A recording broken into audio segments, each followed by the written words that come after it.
Welcome to Midnight Story. Tonight's story is the streaming service that showed only one viewer. It started late at night. The kind of night where the world feels finished for the day, but your mind refuses to shut down. I was scrolling, not really watching anything.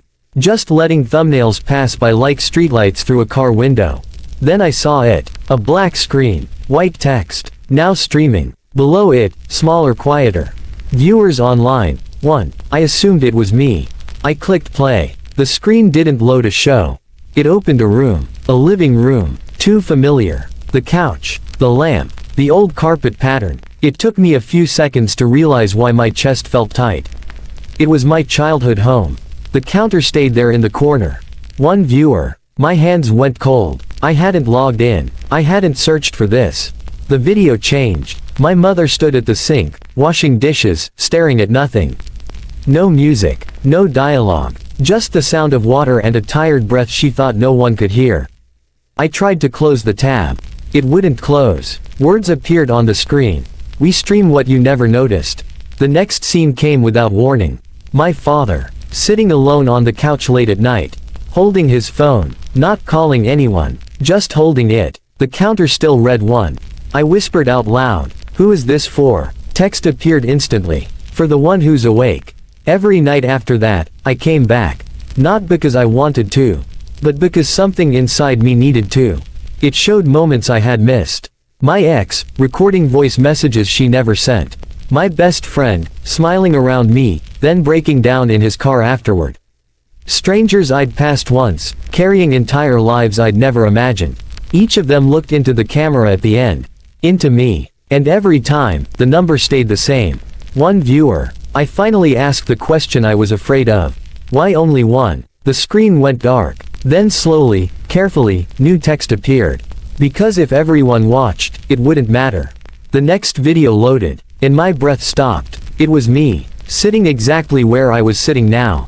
Watching the screen, listening, watching myself. The counter flickered. Still 1. A voice spoke for the first time.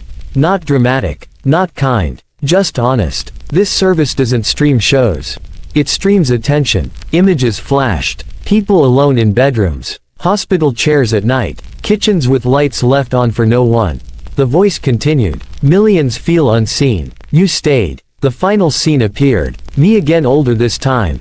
Lying in bed. Eyes closed. Peaceful. The counter changed. 0 viewers. The last words faded in. Thank you for watching. I never found the service again.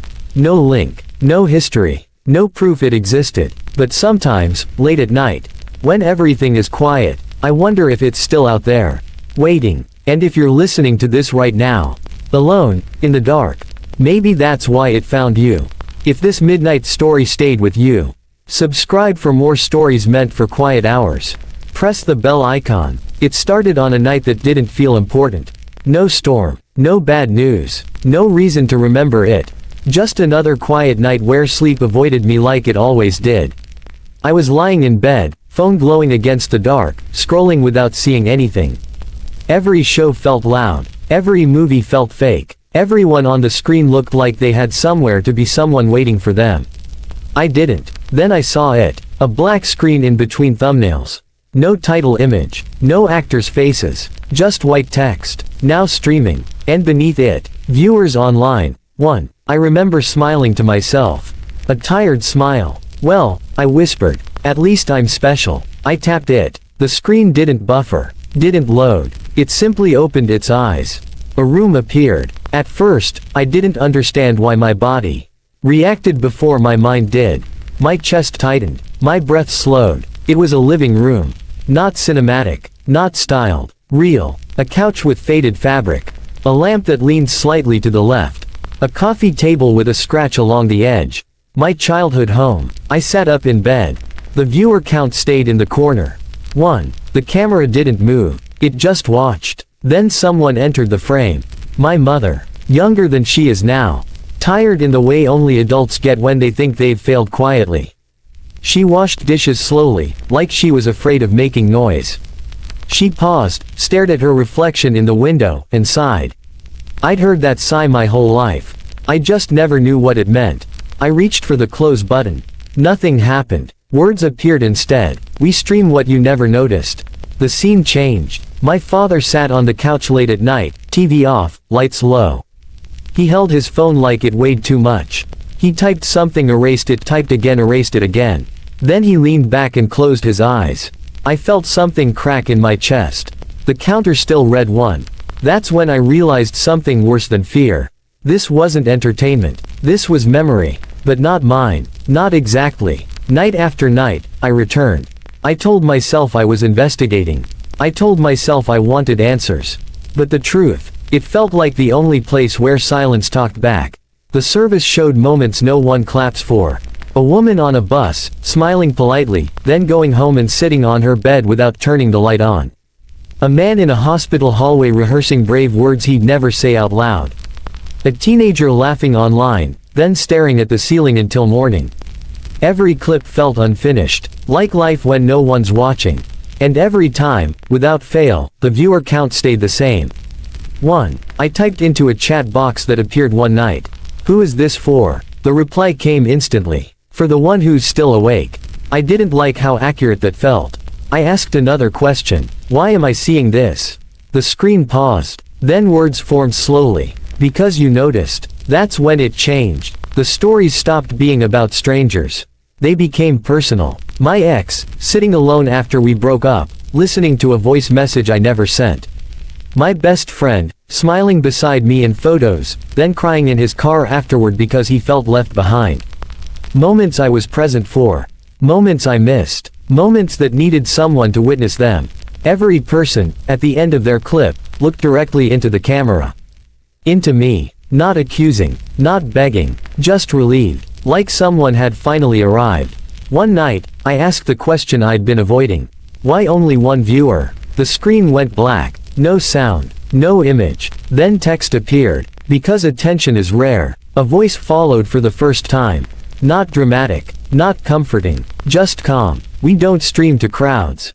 We stream to witnesses. Images flashed faster now. Empty kitchens at midnight. Bedrooms with phones glowing. People pretending they're fine in mirrors. You stayed, the voice said. Most don't. Then the screen changed again. And my breath caught in my throat. It was my room. This exact angle. Me sitting on the bed watching the screen. Watching myself. I didn't move. Neither did the version of me on the screen. The counter flickered. Still 1. The voice returned. One day, you won't need us. The scene jumped forward. Me again. Older. Lines on my face. Slower breathing. Lying in bed with the light off. Peaceful. The counter changed. 0 viewers. Final words appeared. Thank you for watching. The site was gone the next morning. No history. No bookmark. No proof. But something stayed. I notice people now. The pauses in their sentences. The sighs they don't explain. The moments they think don't matter. And, sometimes, late at night, when you're awake and the world feels too quiet. I wonder, what if that service never disappeared? What if it only shows itself to people willing to stay? And if you're listening to this right now, alone, awake, maybe that's why this story found you. If this midnight story kept you company, subscribe for more quiet stories meant for late hours. Press the bell icon, and let the next one find you when the world goes silent. Good night. Sleep well.